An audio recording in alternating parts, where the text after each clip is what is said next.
নমস্কাৰ বিয়লি হেডলাইন্সৰ সৈতে ষ্টুডিঅ প্ৰভাৱহত ডিব্ৰুগড় বিমানবন্দৰত উদ্ধাৰ কৰা হৈছে 84 লাখ টকা 4 গৰাকী যাত্ৰীৰ পৰা জব্দ কৰা হৈছে বৃহৎ পৰিমাণৰ ধন দুটা কাৰ্টুনত উদ্ধাৰ কৰা হৈছে এই 84 লাখ টকা মহম্মদ জালালউদ্দিন তালুকদাৰ সঞ্জয় কুমাৰ স্বামী সাজন সিং ৰাম অৱতাৰ স্বামীৰ পৰা উদ্ধাৰ কৰা হৈছে ধনখিনি অৰুণাচলৰ খুনচাৰ পৰা নতুন দিল্লীলৈ লৈ গৈ আছিল এই ধনৰাশি দিল্লী অভিমুখী ইণ্ডিগো বিমানেৰে লৈ যোৱাৰ সময়তে ধৰা পৰিছে ধনখিনি দুটা কাৰ্টুনত অনা হৈছিল এই ধনখিনি বিজয় শংকৰ আগৰৱালা নামৰ এজন লোকে এই 4 গৰাকী ব্যক্তিক দিছিল এই ধনখিনি আৰু 4 গৰাকী ব্যক্তিয়ে এই বৃহৎ পৰিমাণৰ ধনৰাশি লৈ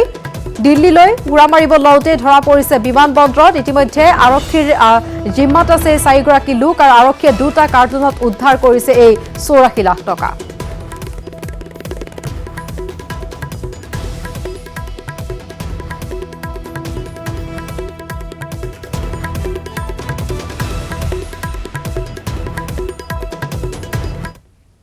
ফ্লাইট নম্বৰ 6E6772 সেইখনত দিল্লীলৈ যাবৰ বাবে 4জন যাত্ৰী আহিছিল তেওঁলোক খুনচাৰ পৰা আহিছিল আৰু তেওঁলোকৰ যেতিয়া লাগেজবিলাক যেতিয়া স্কেনিং কৰা হৈছিল তেতিয়া এটা কাৰ্টুনৰ ভিতৰত মানে বহুত পৰিমাণৰ টকা থকা গম পোৱা গ'ল আৰু লগে লগে আমাক জনালে আমি গৈ টকাখিনি আনিলোঁ মানুহকেইজনকো আনিলোঁ আৰু আমি হিচাপ কৰি গম পালোঁ যে 1000 টকীয়া নোটৰ বান্দিল তাত আছিল এটা 2000 টকাৰ 3টা বান্দিল আছিল 500 টকীয়া বান্দিল আছিল 146টা আৰু 10 টকীয়া বান্দিল আছিল না 10 টকীয়া বান্দিল এটা আছিল আমি বেংকৰ মানুহ CISF আমি আটাইখিনি লগ লাগি পেলাই টকাখিনি এইখিনি পাইছোঁ হিচাপ কৰিলোঁ আৰু মানুহ 4জন বৰ্তমান আমাৰ জিম্মাত আছে তেওঁলোক খুনচাত ব্যৱসায় কৰি আছে বুলি আমাক জনাইছে আমি এতিয়াও তদন্ত কৰিবলৈ বাকী আছে সংখ্যালঘু ছাত্ৰবৃত্তি কেলেংকাৰী জড়িত দুজনক গ্ৰেপ্তাৰ কৰা হৈছে কৰিমগঞ্জত গ্ৰেপ্তাৰ কৰা হৈছে দুজন কম্পিউটাৰ অপাৰেটৰ ধৃত লোক দুজন হৈছে ইকবাল হুছেইন আৰু জমছেদ আহমেদ ইকবালে চাহৰ দোকানৰ লগতে ঘৰত কম্পিউটাৰ কাম কৰে জমছেদ এখন ব্যক্তিগত খণ্ডৰ কলেজৰ শিক্ষকতাৰ উপৰিও জমছেদ এখন কম্পিউটাৰ দোকানৰ গৰাকী দুইকে কৰিমগঞ্জৰ জিলা কাৰাগাৰলৈ প্ৰেৰণ কৰা হৈছে আৰু ইফালে কৰিমগঞ্জৰ বিভিন্ন থানাত গোচৰ ৰুজু কৰিছে কৃষক মুক্তিয়ে কেলেংকাৰীত জড়িত আন সদস্যসকলকো কৰায়ত্ব কৰি উচিত শাস্তিৰ দাবী উত্থাপন কৰা হৈছে আৰু এখন সন্দৰ্ভত কৰিমগঞ্জৰ পৰা আগবঢ়াইছো গৰিছ নন্দীৰ এক প্ৰতিবেদন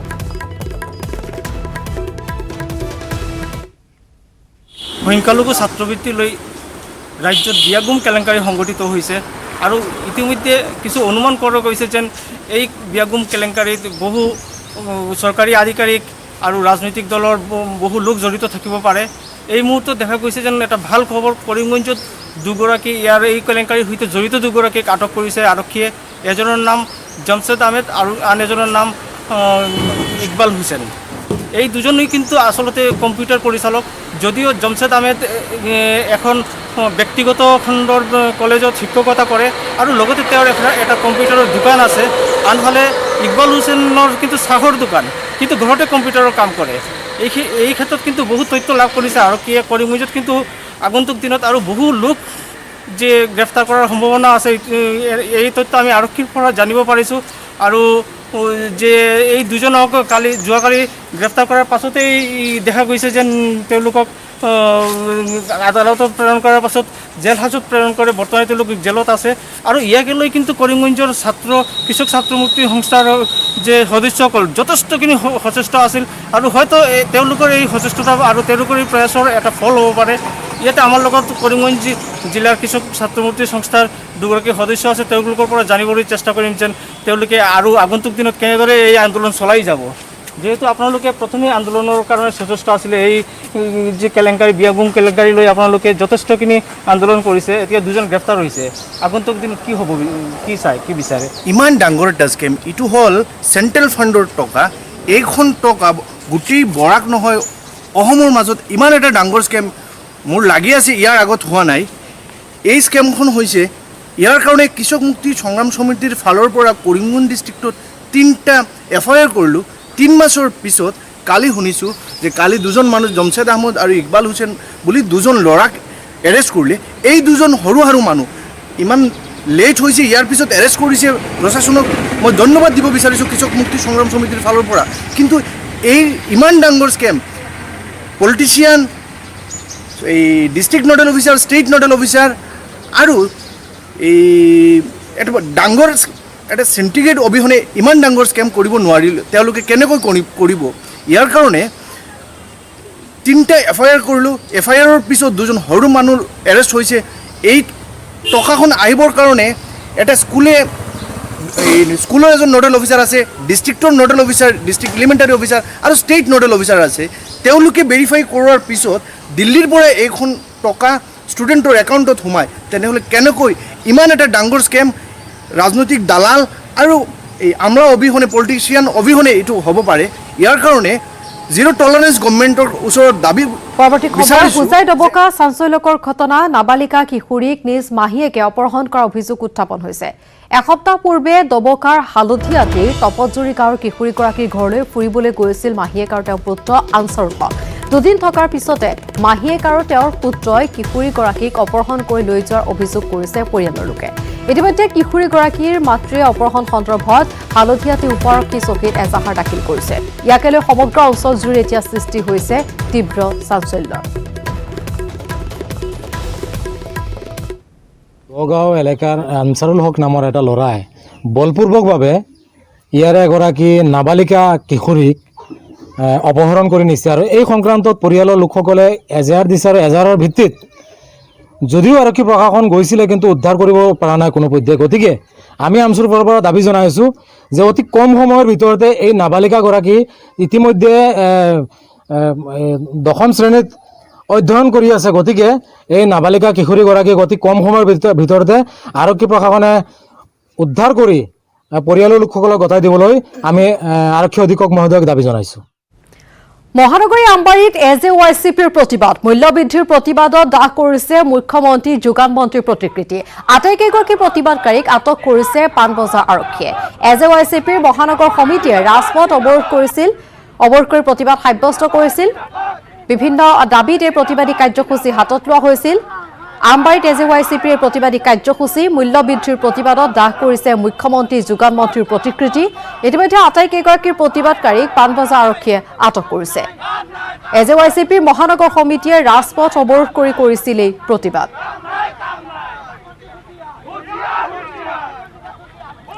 আৰু প্ৰতিবাদী কাৰ্যসূচী সন্দৰ্ভত আগবঢ়াইছো গুঞ্জন কলিতাৰ এক প্ৰতিবেদন। মই উপস্থিত আছোঁ গুৱাহাটী প্ৰেছ ক্লাবৰ সন্মুখত আমবাৰীত আৰু ইয়াৰ দৃশ্য দেখুৱাইছোঁ অসম জাতীয়তাবাদী যুৱ ছাত্ৰ পৰিষদৰ গুৱাহাটী মহানগৰ সমিতিয়ে মুখ্যমন্ত্ৰী আৰু যোগান মন্ত্ৰীৰ পুতলিকা দাহ কাৰ্যসূচী হাতত লৈছে আৰু ৰাজপথত তেওঁলোকে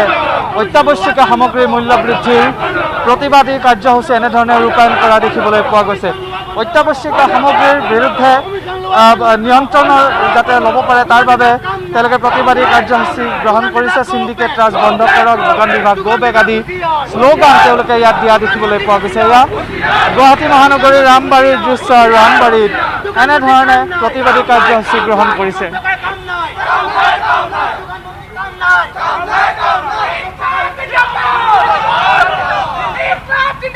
আৰু এয়া দেখুৱাইছোঁ আৰক্ষী আহিছে আৰু আৰক্ষীয়ে আৰু এই দৃশ্য দেখুৱাইছোঁ কেমেৰা পাৰ্চন মনোজৰ সহযোগত আমবাৰীৰ পৰা। আৰু আমবাৰীত এনেধৰণে প্ৰতিবাদী কাৰ্যসূচী গ্ৰহণ কৰিছে অসম জাতীয়তাবাদী যুৱ ছাত্ৰ পৰিষদৰ মহানগৰ সমিতিয়ে। আৰু এই দৃশ্য দেখুৱাইছোঁ আমবাৰীৰ পৰা আৰু তেওঁলোকৰ মন্তব্য ল'বলৈ চেষ্টা কৰিম, তেওঁলোকে কি মন্তব্য কৰিব।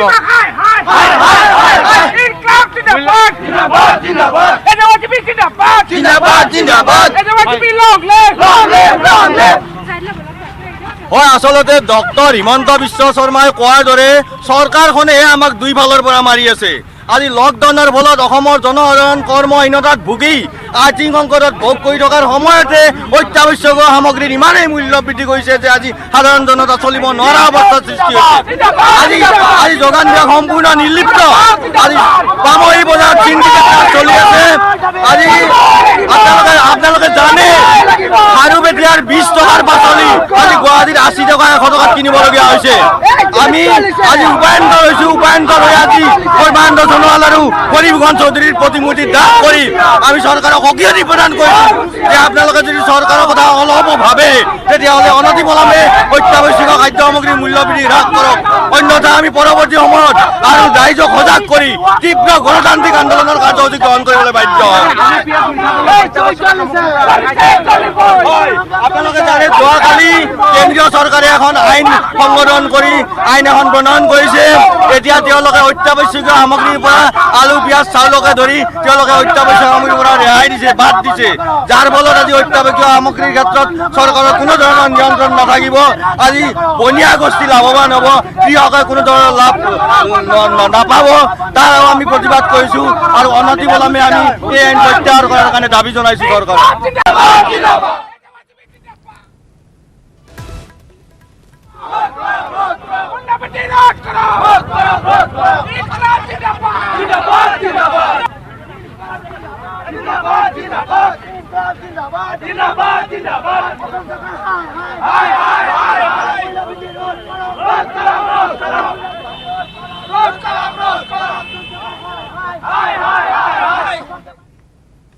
আৰু বিয়লি হেডলাইন্সত খবৰ অব্যাহত থাকিব এটা বিৰতিৰ পাছত।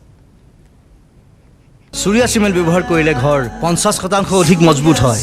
আপোনাৰ ঘৰ অটুট হ'লে হ'ব অটুট অসম। চুৰিয়া চিমেণ্ট, অটুট ঘৰ, অটুট অসম। আগবঢ়াইছে আনমোল মাৰি প্লাছ, সলনি কৰক জীৱনৰ সোৱাদ।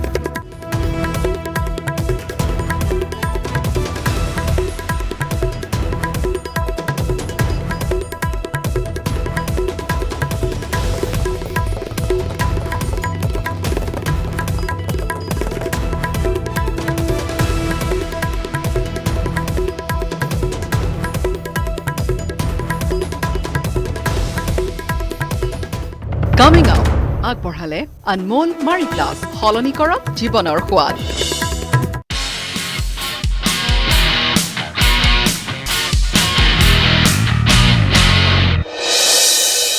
নিউজ হেডলাইন আগবঢ়াইছে পেট চফা আয়ুৰ্বেদিক চূৰণ। পেট চফা প্ৰতিদিনে মজা।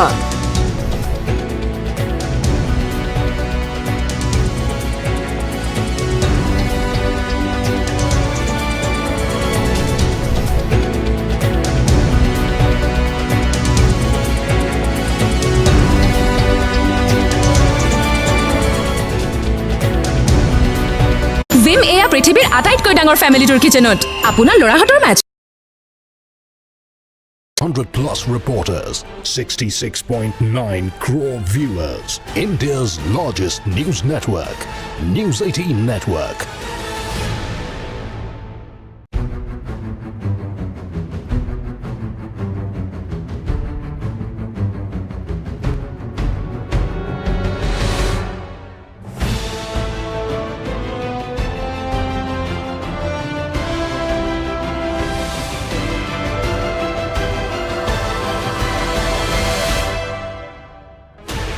Sixteen channels, 15 languages, 26 states, 1,200+ reporters, 66.9 crore viewers. India's largest news network, News 18 Network.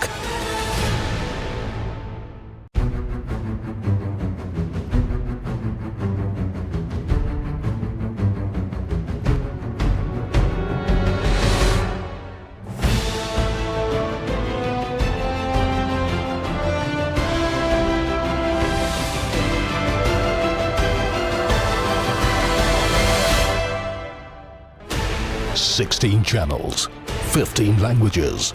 26 states, 1,200+ reporters, 66.9 crore viewers. India's largest news network,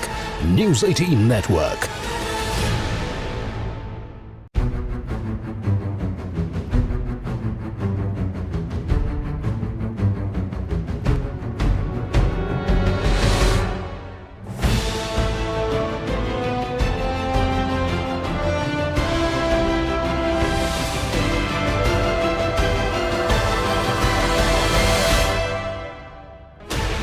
Sixteen channels, 15 languages, 26 states, 1,200+ reporters, 66.9 crore viewers. India's largest news network, News 18 Network. উঠি আছো বিৰতিৰ পাছত গোলাঘাটৰ DC কাৰ্যালয়ত LDA পৰীক্ষা স্থগিত ৰখা হৈছে অনিৰ্দিষ্ট কাললৈ পিছুৱাই দিলে কম্পিউটাৰৰ দক্ষতাৰ পৰীক্ষা গোলাঘাট ডিচি কাৰ্যালয়ৰ কনিষ্ঠ সহায় পদৰ বাবে আছিল পৰীক্ষা 25 ছেপ্টেম্বৰত অনুষ্ঠিত হোৱাৰ কথা আছিল এই পৰীক্ষা কিন্তু অনিৰ্দিষ্ট কাললৈ পিছুৱাই দিয়া হৈছে এই পৰীক্ষা গোলাঘাটৰ ডিচি কাৰ্যালয়ত LDA পৰীক্ষা স্থগিত কৰা হৈছে অনিৰ্দিষ্ট কাললৈ পিছুৱাই দিয়া হৈছে কম্পিউটাৰ দক্ষতাৰ পৰীক্ষা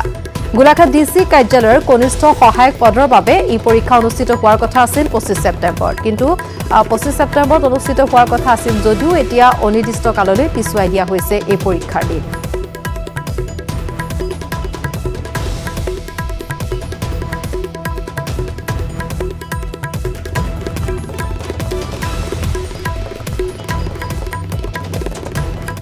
মূল্যবৃদ্ধিৰ বিৰুদ্ধে কাজিৰঙাৰ কহৰত অসম জাতীয়তাবাদী যুৱ ছাত্ৰ পৰিষদৰ প্ৰতিবাদ যোগান মন্ত্ৰী ফণীভূষণ চৌধুৰী মুৰ্দাবাদ অসম চৰকাৰ হাই হাই আদি শ্লোগানেৰে মূল্যবৃদ্ধিৰ বিৰুদ্ধে প্ৰতিবাদ জনাই প্ৰতিবাদকাৰীসকলে যোগান মন্ত্ৰীৰ পুতলিকা দাহ কৰে প্ৰতিবাদকাৰীসকলৰ অভিযোগ ৰাজ্যত অত্যাৱশ্যকীয় সামগ্ৰীৰ মূল্যবৃদ্ধি ৰোধ কৰাৰ বাবে যোগান মন্ত্ৰী ফণীভূষণ চৌধুৰীয়ে কোনো ব্যৱস্থা গ্ৰহণ নকৰি কেৱল গাদী ৰক্ষাৰ বাবেহে ব্যস্ত হৈ পৰিছে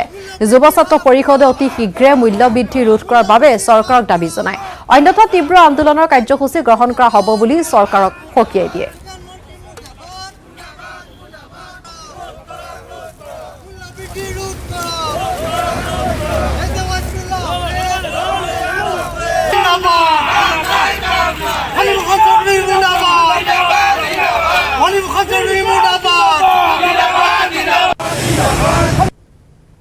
অসমবাসীৰ বাবে দুৰ্ভাগ্যজনক কথা যে ৰাইজৰ চৰকাৰে ৰাইজকে প্ৰতাৰণা কৰিছে আপুনি জানিব যে যিসমূহ আমাৰ নিত্য ব্যৱহাৰ্য সামগ্ৰী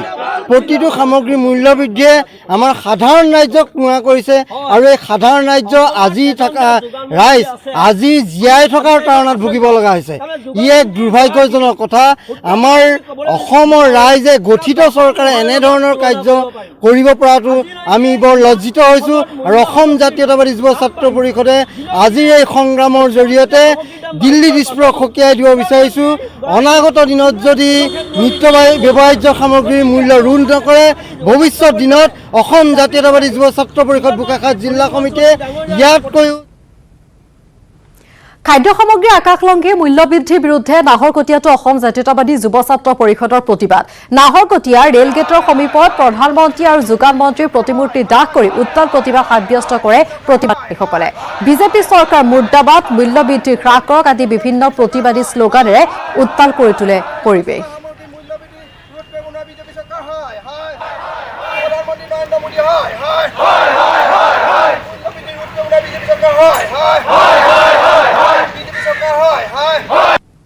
অসম জাতীয় যুৱ ছাত্ৰ নাহৰকটীয়া আঞ্চলিক সমিতিয়ে মূল্যবৃদ্ধি প্ৰতিবাদত আজি ভাৰতৰ প্ৰধানমন্ত্ৰী নৰেন্দ্ৰ মোদীৰ প্ৰতিকৃতি দাহ কৰা কাৰ্যসূচী আমি পালন কৰিছোঁ আজি কৃষক আজি দুখীয়া শ্ৰেণী আজি হাহাকাৰ হৈছে আলু পিঁয়াজৰ দাম আকাশলংঘী হৈছে আজি আলু পিঁয়াজৰ দাম 40 পৰা 45 টকা হৈছে আজি পিঁয়াজৰ দাম 50 টকা হৈছে সকলো সামগ্ৰীৰ ক্ষেত্ৰত যেনেকৈ ধৰণে মূল্যবৃদ্ধি হৈছে এই জুৰুলা এই কৰোণাৰ এই ভয়াৱহতাৰ মাজত জড়িত মানুহৰ আজি খাবৰ কাৰণে চিন্তা হৈছে গতিকে আমি মূল্যবৃদ্ধি ৰোধৰ আজি প্ৰতিবাদত অসম জাতীয় যুৱ ছাত্ৰ পৰিষদ নাহৰকটীয়া আঞ্চলিক সমিতি লকডাউনৰ ক্ষতিগ্ৰস্ত হৈ বন্ধ হ'ল কাৰ্বি আংলঙৰ বকলীয়া ঘাটৰ বহু প্ৰচলিত বিৰটি বানানা চিপছৰ থলুৱা উদ্যোগ 7 বছৰ পূৰ্বে বেংকৰ পৰা ঋণ লৈ বকলীয়া ঘাটৰ থেপুলি আংলঙত চাবিং টিমুং নামৰ যুৱকজনে স্থাপন কৰিছিল এই ক্ষুদ্ৰ উদ্যোগ অতি কম সময়ৰ ভিতৰতে ৰাজ্যৰ মাজত বিপুল সমাদৰ লাভ কৰিবলৈ সক্ষম হৈছিল বিৰটি বানানা চিপছে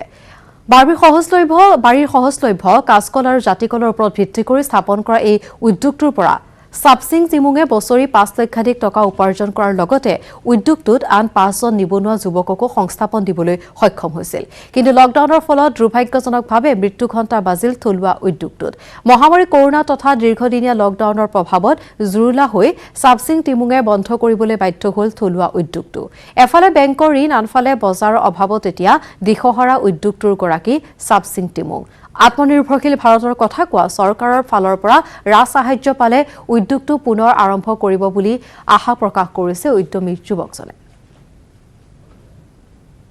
আৰম্ভ হৈ গৈছিল হয় লকডাউন আৰম্ভ হোৱাৰ লগে লগে গোটেইখিনি মানে বিক্ৰী কৰাটো মোৰ মানে মাৰ্কেটিঙৰ প্ৰব্লেম হৈ গ'ল হয় অহা যোৱা মোৰ প্ৰব্লেম হৈ গ'ল আৰু মাৰ্কেটৰ কাৰণে মোৰ বহুত চাফাৰ হৈ গ'ল আৰু প্ৰডাক্ট মানে অনা নিয়া কৰিবৰ কাৰণে এনেই এইটো ক'ত ক'ত বিক্ৰী কৰে আপুনি এনেই মই সম্পূৰ্ণ কাৰ্বি আংলং হয় সমগ্ৰ কাৰ্বি আংলং মই বিক্ৰী কৰি আছিলোঁ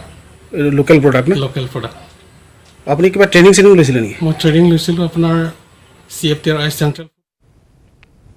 ৰাজ্যৰ ভিন্ন প্ৰান্তৰ লগতে নলবাৰীতো অসম জাতীয়তাবাদী যুৱ ছাত্ৰ পৰিষদৰ প্ৰতিবাদ খাদ্য সুৰক্ষা আইন গৃহীত কৰাৰ বিৰোধিতাৰে দেশৰ প্ৰধানমন্ত্ৰী নৰেন্দ্ৰ মোদীৰ পুত্তলিকা দাহ কৰি তীব্ৰ প্ৰতিবাদ সাব্যস্ত কৰে কেন্দ্ৰীয় চৰকাৰে খাদ্য সুৰক্ষা আইন সংশোধন কৰি অত্যাৱশ্যকীয় সামগ্ৰীৰ তালিকাৰ পৰা আলু পিয়াজ দাইল চাউল মাছজাতীয় বিভিন্ন শস্য আঁতৰাই ৰখাৰ উদ্দেশ্যে সংসদত বিল গৃহীত কৰিছে যিবিলাক সামগ্ৰীৰ মূল্যৰ ওপৰত চৰকাৰ কোনো নিয়ন্ত্ৰণ নাথাকিব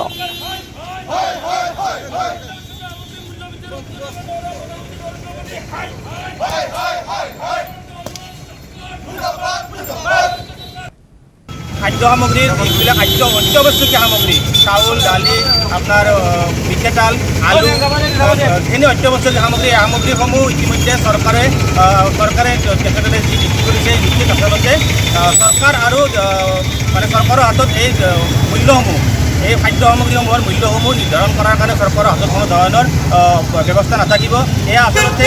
আমি বিবেচনা কৰিছোঁ এয়া সম্পূৰ্ণ ডিগবৈত পুনৰ দিন দুপৰতে মহিলাৰ পৰা ধল্লোত এগৰাকী মহিলাৰ পৰা চিলনী চুৰে থপিয়াই নিলে 1,85,000 টকা চাৰিআলি ইউকো বেংকৰ সমীপত সংঘটিত হৈছে এই লুটপাটৰ ঘটনা মাকুম ৰোডৰ নিবাসী মিনতী সোণোৱাল নামৰ মহিলাগৰাকীৰ ধন কাঢ়ি লৈ যায় বাইকত অহা দুই দুৰ্বৃত্তই ডিগবৈ চাৰিআলি ষ্টেট বেংকৰ পৰা মহিলাগৰাকীয়ে উলিয়াইছিল লগত 1,35,000 টকা মহিলাগৰাকীৰ লগত আছিল আন 50,000 টকা বেংকৰ পৰা ওলাই ৰাষ্ট্ৰীয় ঘাইপথৰ দাঁতিৰে চাৰিআলি বজাৰৰ দিশে খোজকাঢ়ি আহি থাকোতে এই ঘটনা সংঘটিত হয় ঘটনা সন্দৰ্ভত ভুক্তভোগী মহিলাগৰাকীয়ে ডিগবৈ আৰক্ষী থানাত দাখিল কৰে এজাহাৰ ডিগবৈ আৰক্ষীয়ে গোচৰ পঞ্জীয়ন কৰি যুৱক দুজনক আটক কৰি অব্যাহত ৰাখিছে সোধা পোছা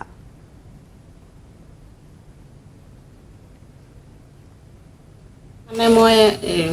এখন ভান ভাড়া কৰি পেলাই মই মাকুমৰ পৰা ডিগবৈ SBI বেংকত মোৰ একাউণ্ট আছে মই তালৈ গৈছিলোঁ পইচাটো উলিয়াবলৈ আৰু পইচাটো মই 2টামান বজাত জাষ্ট উলিয়াই আহি পেলাই অলপ দূৰত মানে ভানখন ৰাখি থৈছিলে ভানখন মানে ডিপুত ৰাখিছিলে প্ৰথমতে ডিপুৰ পৰা উঠি গৈ পেলাই মানে ছোৱালীজনীয়ে বজাৰ কৰোঁ বুলি কোৱাৰ কাৰণে মই এখন দোকানত সোমালোঁ সেই দোকানখনৰ পৰা ওলাই জাষ্ট ভানখন মই উঠোতে দুটা ল'ৰা মানে আগফালৰ পৰা আহি মই ভানৰ দৰ্জাখন এনেকৈ খুলি পিনি এনেকৈ হাউলি থাকোঁতে ঘাপকৈ ধৰি মানে মই একদম বেগটো টানি উৰাং ৰাষ্ট্ৰীয় উদ্যানৰ বনমন্ত্ৰী পৰিমল শুক্লবৈদ্য ৰাষ্ট্ৰীয় উদ্যানখনত উপস্থিত হৈ বনমন্ত্ৰীগৰাকীয়ে কয় যে উৰাং ৰাষ্ট্ৰীয় উদ্যানলৈ যোৱা পথটো অসম মালাত অন্তৰ্ভুক্তি হৈছে আৰু অসম মালাত অন্তৰ্ভুক্তি হোৱাৰ কাৰণে খুব সোনকালে পথটোৰ নিৰ্মাণৰ কাম আৰম্ভ হ'ব 15 নম্বৰ ৰাষ্ট্ৰীয় ঘাইপথেৰে সোমাওঁতে পথটো তুৰন্ত নিৰ্মাণ কৰা হ'ব জীৱ-জন্তু বৃদ্ধিৰ ওপৰত ভিত্তি কৰি পৰিসীমা বৃদ্ধি কৰা হ'ব উৰাং ৰাষ্ট্ৰীয় উদ্যানত ৰাষ্ট্ৰীয় উদ্যানখনৰ প্ৰচাৰ আৰু প্ৰসাৰৰ প্ৰতি অধিক গুৰুত্ব দিয়া হ'ব বুলি জানিবলৈ দিয়ে বনমন্ত্ৰীগৰাকীয়ে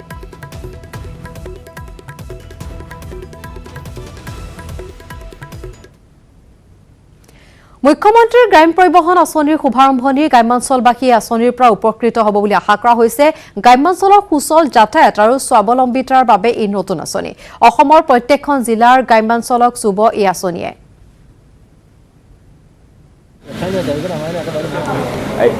যিয়ে নহওক মানে যোনেই নহওক মই এইটো কথা ক'ব যোৱা নাই